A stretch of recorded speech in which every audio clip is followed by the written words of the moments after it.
"Shout at me again, and I'll end you," Gabriela Reyes said, one hand still wrapped around the coffee pot, while every suited man in the diner stared at her. Rafael Serrano's expression hardened.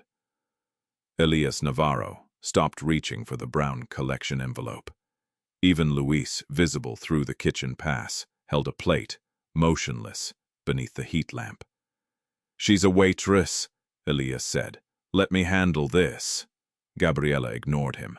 A slip protruded from the envelope beside Rafael's saucer. Void. 417. Her register had printed receipt 4/11, less than a minute ago. "That ticket is impossible." Rafael looked at the slip, then at her. "Explain." 412 hasn't happened yet. Neither has 417. Someone printed a void for a sale this diner hasn't made. One of his men reached toward the register. "Don't touch it," Gabriela snapped. "If you change the sequence before closing, you destroy the proof." The man looked to Rafael. Rafael should have ordered her aside. Instead, he said, "Leave it." Then he made the decision that tightened every face around his table. "Suspend tonight's 3 collections." Elias stared. "Over a waitress's guess."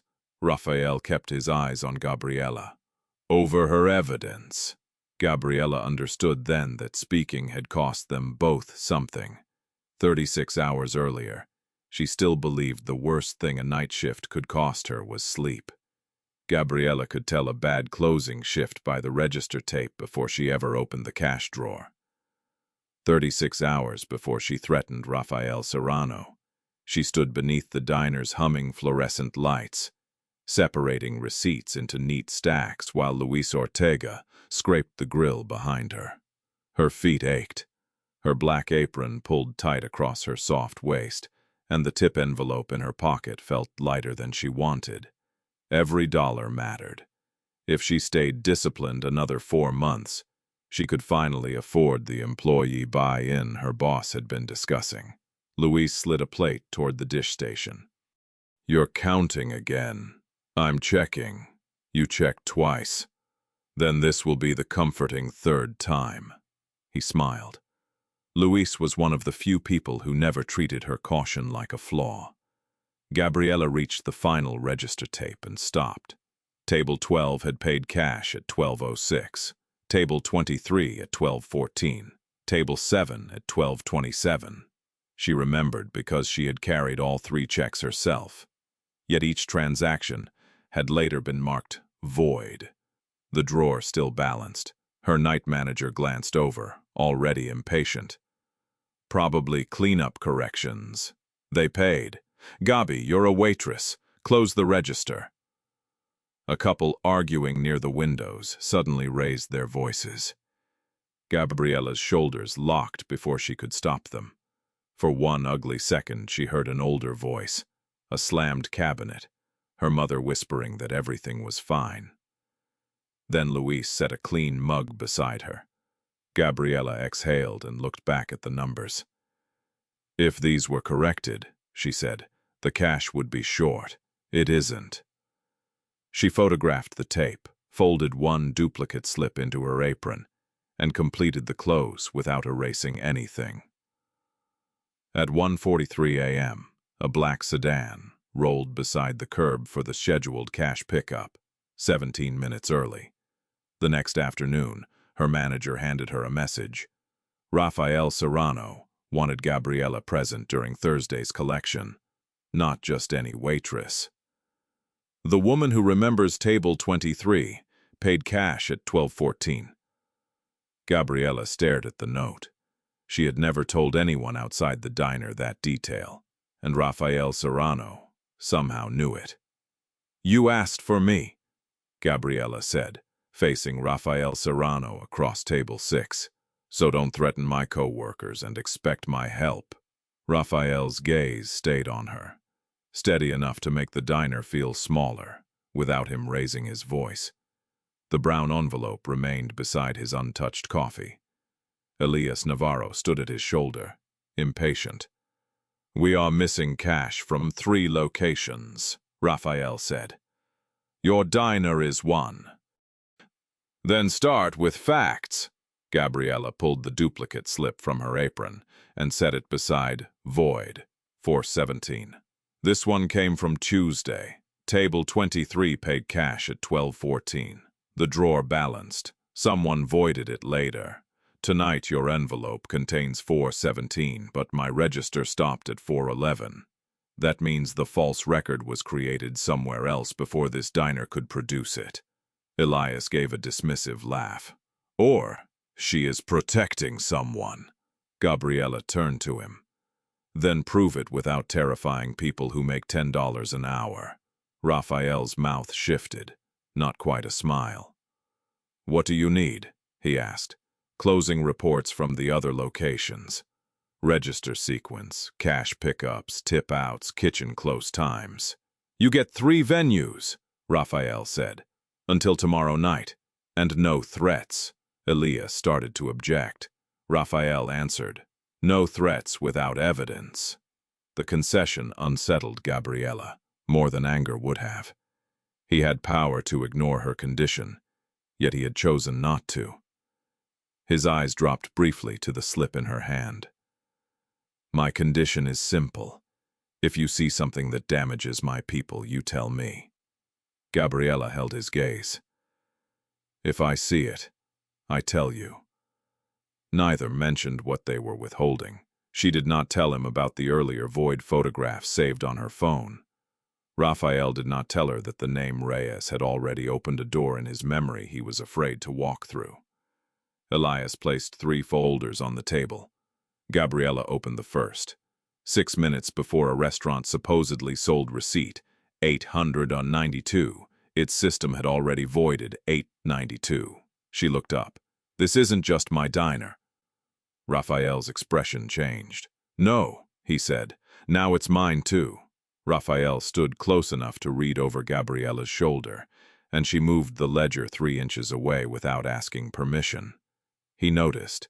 He also stepped back. That small adjustment stayed with her longer than it should have. Their first stop was one of Serrano Hospitality's busiest restaurants, already dark, except for the kitchen lights. Rafael opened a folder of daily totals. Gabriela ignored it. I need the register tape. The totals are in front of you. The totals tell me what someone wants you to believe. His eyes narrowed, but he handed her the tape. She matched receipt numbers against kitchen tickets, tip-outs, and the handwritten closing sheet. At 12:31, the grill station had been signed off. Yet a supposed cash sale appeared at 12:48, followed by a void. That order never existed, Gabriela said. Rafael looked toward the manager. Why wasn't this caught? The man swallowed. The numbers balanced. That's the problem, Gabriela said. They balance too neatly. Rafael studied her instead of the manager. By the second venue, he stopped asking for summaries first. Register tape, he said. Gabriela glanced at him. You learn fast, when the teacher is irritating enough. She almost smiled. Hours later, they stood alone in a stainless steel kitchen while Micah checked the loading entrance. Rafael found coffee beans in a cabinet and reached for the machine. Gabriela folded her arms. You own restaurants. I employ people who know how to make coffee. That explains a lot. He looked at her over his shoulder. Including tonight. Especially tonight. His laugh was quiet and unexpectedly warm, when a manager shouted somewhere beyond the swinging door. Gabriela's shoulders locked. Rafael saw it. He said nothing. He simply lowered his own voice when he asked, Sugar? No. He placed the mug near her without touching her hand. A few minutes passed before Gabriela said, My father used to shout before he disappeared. Cabinets, doors, anything he could make louder than us. Rafael's fingers tightened around his cup. You don't have to explain. I know. That was why she continued. I learned to hear anger before words. Sometimes I still react before I decide whether I'm actually in danger. Rafael looked down at the coffee. I learned the opposite. If I controlled the room first, nobody could corner me in it. For once, there was no performance in his voice. Outside, Micah offered Gabriela a ride. No, thank you. Rafael did not overrule her. All right. The answer unsettled something guarded inside her. At the third venue, Elias was waiting. You are giving confidential records to a waitress now. Gabriela set two slips side by side. Receipt 633 was voided at 12:11, and the register didn't issue 633 until 12:19, 8 minutes early. Elias barely glanced down. Closing software glitches. No, Gabriela said. Glitches don't predict future receipt numbers across different restaurants. Rafael turned to the venue manager. From now on, when Gabriela asks a question, you answer it. Elias's expression cooled. Outside, Gabriela spotted the black sedan again. A permit clung to the windshield. Micah, she called. That car works field security. He followed her gaze. It shouldn't. That permit is central warehouse. The sedan pulled away.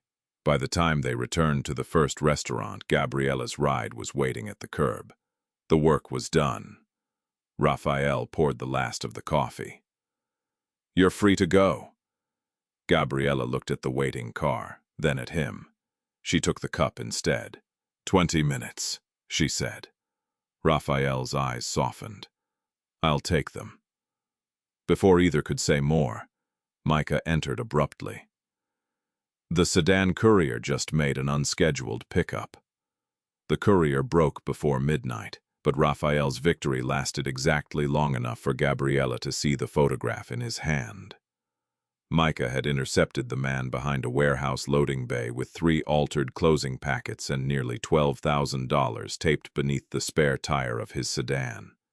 No gunfight, no spectacle, just proof.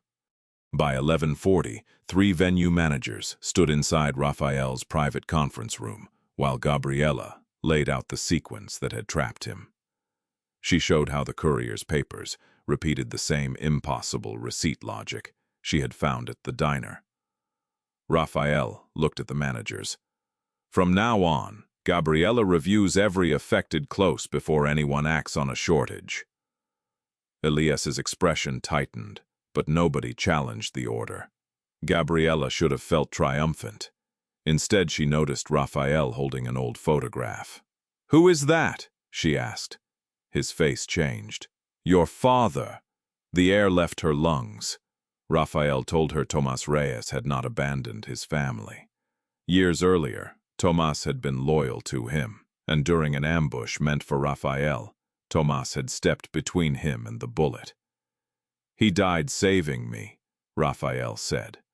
Gabriela stared at him. Anger came first, hot enough to steady her. And you let me believe he walked out. I didn't know what your mother told you. I didn't know where you were, until my name showed up on your report. Yes. The answer struck harder because his recognition had begun before certainty, with a receipt in her hand. Yet the possibility of guilt, hiding inside his interest, made every tender moment feel dangerous. She looked away, fighting the sudden blur in her eyes. Rafael did not touch her. That restraint hurt almost as much as the truth. Stay, she whispered. He stayed. Gabriela reached for his hand first. His fingers closed carefully around hers, strong without trapping. For one suspended second, grief and attraction stood too close together, and his gaze dropped to her mouth before returning to her eyes. Then she turned the photograph over. Faded ink crossed the back. N17, close after 12. Gabriela frowned. I've seen that pattern. Rafael leaned nearer. Where? In the new override marks. The courier was no longer the end of the problem. He was a doorway. Before dawn, Luis called. Someone had smashed the diner's front window. Among the broken glass lay a paper marked with the same N17 symbol. Gabriela learned what Rafael had hidden, when Maribel called from a hotel room she had never agreed to enter. "Where are you?"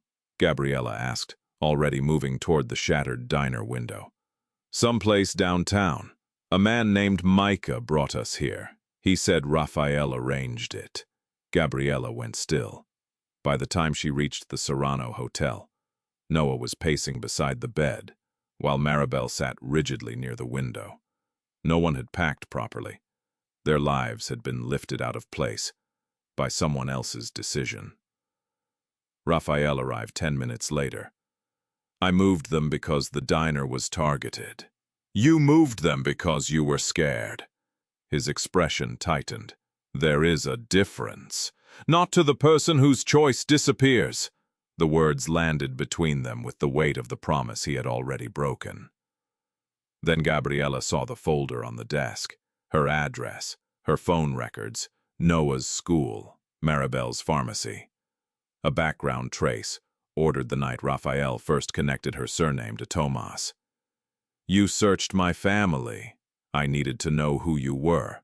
No, you needed to feel in control." Rafael did not deny it. That hurt more. Elias appeared in the doorway carrying a slim evidence packet, his tone measured. "You should probably see this too."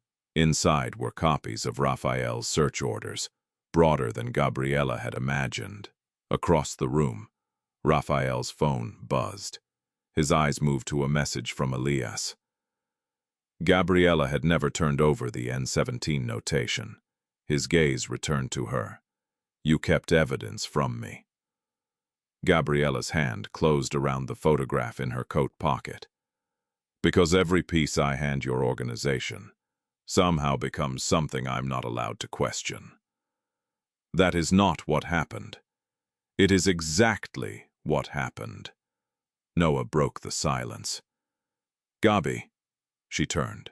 "You hate when people decide what you can handle," he said quietly. "But you do it to me all the time." The truth found the softest place to cut. Gabriela looked at her brother, then at Rafael. Two different forms of fear, two different ways of calling control love. She took Rafael's security phone from her bag and placed it on the desk. "Mom, Noah, you can stay here or leave. Your choice." Then she faced Rafael. "I'm done until I know whether anything between us was ever about me." His face lost color. "Gabriela." She shook her head. He could have ordered the doors guarded. He did not. She walked out carrying Tomas's photograph and the N17 clue alone. At the elevator, Gabriela remembered Rafael lowering his voice over coffee. Because she had trusted him with the reason, shouting frightened her. That memory made the betrayal sharper. He had listened enough to understand her boundary, then crossed it the moment fear became inconvenient. Behind her, Elias said nothing more. He did not need to. The separation was working. By morning, the courier had been found with almost all the missing cash, forged records, and enough evidence to make the entire case look solved. Rafael came back to the diner alone, without a driver, a guard, or an excuse. Gabriela was counting the recovered cash at a corner booth when he stopped 3 feet away and waited. "I was wrong," he said. "Not because the danger wasn't real, because I used it to justify taking your choices." She looked at him, saying nothing. "I searched your life. I moved your family. I told myself fear gave me the right." His voice stayed level. "It didn't." Gabriela set down the bundle in her hands. "I hid N17 because I assumed anything I gave you would disappear into a system I didn't trust. I demanded honesty, then withheld it." Rafael nodded once. No defense, no bargain. She drew a breath. "Then we need a rule." "Name it."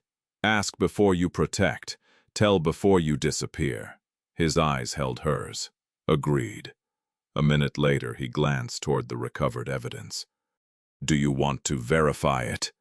The question mattered more than he knew. "Yes." Rafael stepped aside and let her work. 2 cleared venue managers arrived before dawn. In front of them, Rafael said plainly. You still have jobs because Gabriela proved the shortages were manufactured. Heat rose beneath her skin, but not from embarrassment. When the managers left, relief softened the diner around them. Rafael stopped beside her booth. May I come closer? Gabriela looked at the man who could command dozens of people and had finally learned to ask one woman. Yes. He moved in slowly. She closed the last inch herself and kissed him. It was brief, warm, and nothing like surrender. Then Gabriela returned to the money. One sealed envelope near the bottom made her freeze. Her handwriting marked the corner. Staff tips, Tuesday. She looked up sharply. This was never collection money. Rafael's face changed. Gabriela held the envelope between them. Someone wanted us to find this cash and believe it. The recovered money proved they had caught a thief, until Gabriela found her own tip marker inside it. She spread everything across the diner booth. The staff tip envelope, Tomas's photograph, the duplicate slip, and the image of the black sedan's warehouse permit. I kept N17 from you, she said. No more half-truths. Rafael did not reach for the evidence. Then show me. Receipt 417 had appeared before the diner could issue it. The same impossible void pattern had surfaced elsewhere. The sedan carried central warehouse access, not field security clearance. Thomas's note, close after 12, never trust the summary, suddenly stopped sounding like a work reminder. It's the summaries, Gabriela said. The fraud isn't happening at the restaurants. It's being written above them. Only a handful of people could alter centralized reports, schedule warehouse access, and know the old N17 override family. Elias Navarro could do all three. The courier is still guilty, Gabriela said. He moved the money. He helped fake the shortages. But he was supposed to be caught, Rafael finished. She nodded. The recovered cash was bait. Elias needed you to believe the system failed because of one thief, not because someone was preparing to take it from you. Rafael checked the time. 11:08 p.m. At midnight, the Emergency Vote Transfers Collection Authority if I'm judged compromised. Gabriela understood. Elias had stolen enough to create panic, planted enough to manufacture victory, and used Rafael's attachment to her as proof his judgment had weakened. Rafael looked at her. You can walk away. She could. Instead, Gabriela slid Tomas's photograph toward him. Ask me what I need. His eyes softened.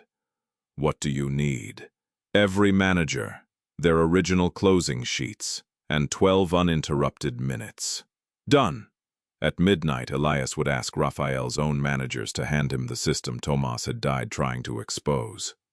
At 11:17 p.m., Elias Navarro had the votes, the ledgers, and every reason to believe a waitress could be embarrassed into silence.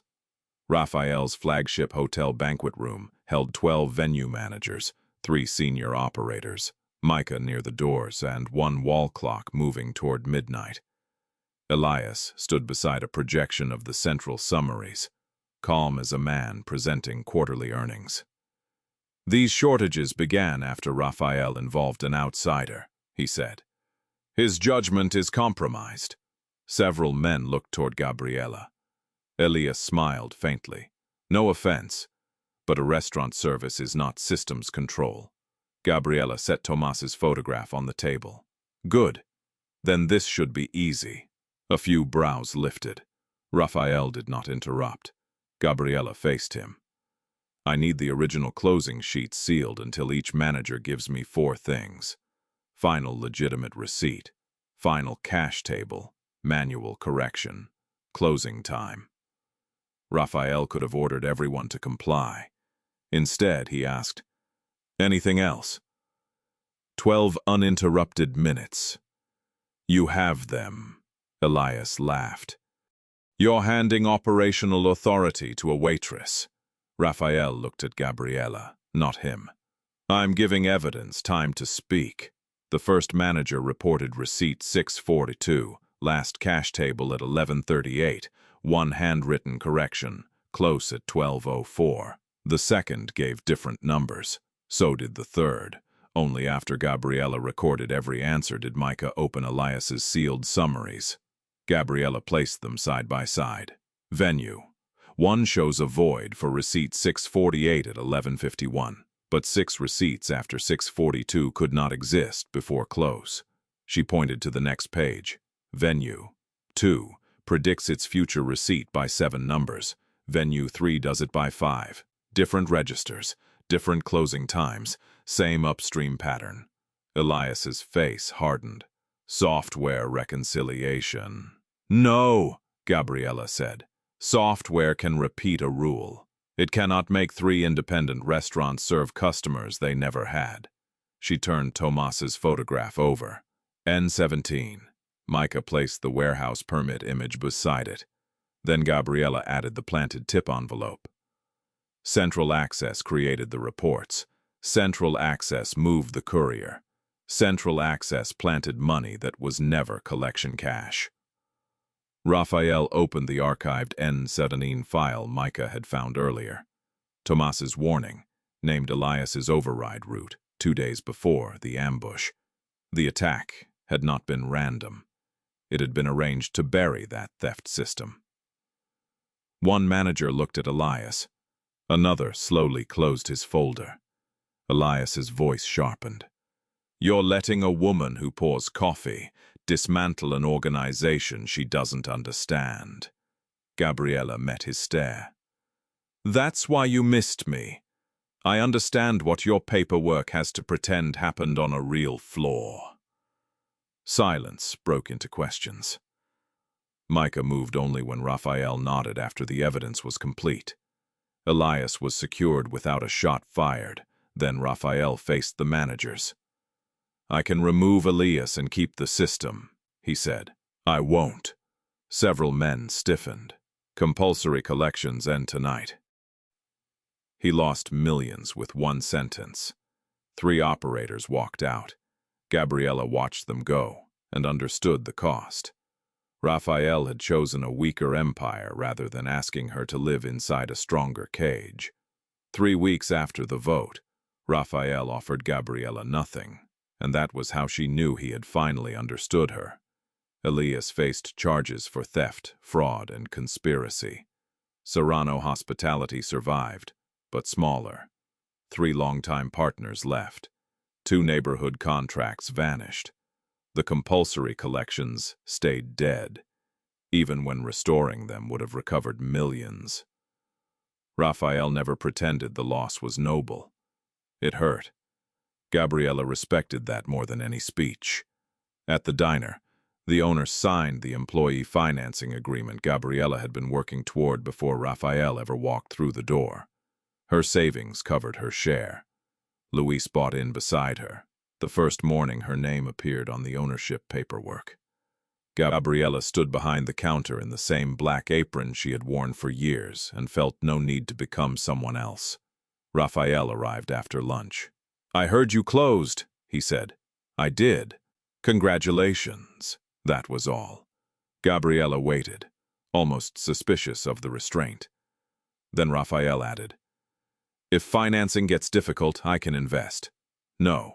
All right. No persuasion. No wounded pride. No strategy hidden inside generosity. Gabriela laughed. You're getting annoyingly good at that. At being rejected. At hearing me. His expression warmed. For weeks she had asked herself whether what lived between them had belonged only to danger. Now the danger was gone, and nothing forced her toward him. She had her profession, her stake in the diner, Luis beside her in business, and a future that would continue perfectly well if Rafael walked out. That freedom made the answer clear. Have dinner with me tonight, she said. He blinked. Is that an order? An invitation? Learn the difference. A smile reached his face. I'm trying. That evening, after closing, Gabriela unlocked the service gate. and motioned him behind the counter for the first time. Rafael removed his jacket and rolled his sleeves. She placed coffee grounds in his palm. "If you want to stand back here," she said, "you learn to make a proper pot." He looked at the machine, then at her. "And if I ruin it?" Gabriela leaned against the counter, smiling.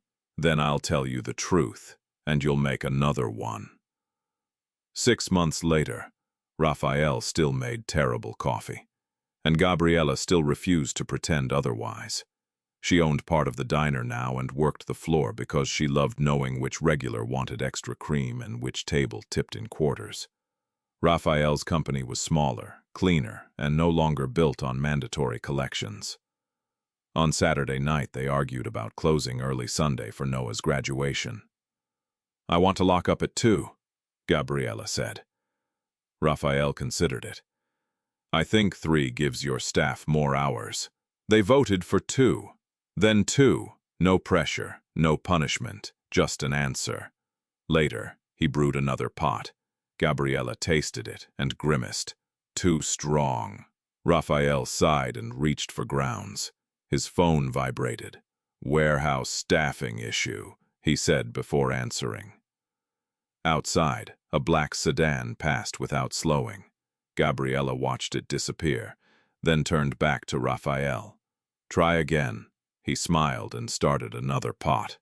Gabriela's victory was never about becoming fearless or being chosen by a powerful man. It was about learning that her competence, judgment, and boundaries had value before Rafael entered her diner. She did not have to reject love to protect her autonomy. She only had to refuse any version of love that demanded surrender. Rafael's transformation was concrete. He began believing protection meant controlling every variable. He ended by accepting that trust requires uncertainty, permission, and the possibility of hearing no. Partnership became possible only when both of them stopped confusing care with control and independence with isolation. That lesson reaches beyond romance. Healthy love does not erase 2 separate lives. It gives both people room to remain themselves while choosing each other. What matters more to you in a relationship? Protection, freedom, or the balance between them? Share your thoughts below and subscribe for more Mafia boss romance stories.